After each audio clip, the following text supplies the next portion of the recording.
সালামু আলাইকুম। আমি বর্তমানে আছি চুনারগড়ের রেমাকালেঙ্গা। আপনাদেরকে একটা জিনিস দেখাচ্ছি।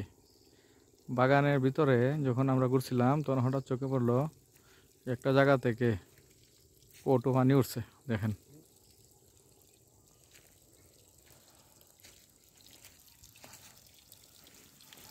দেখেন আমি বৈশা দাঁড় থেকে দেখাইতেছি। কোনো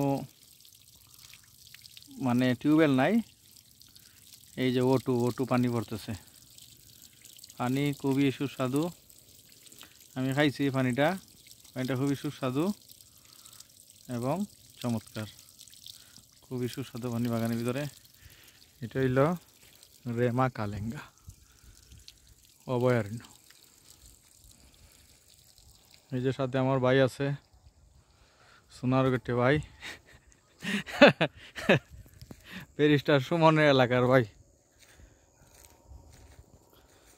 এই যে দেখেন গভীর জঙ্গলের ভিতরে এই যে টিউবওয়েল। সবাই ভালো থাকুন। আসসালামু আলাইকুম।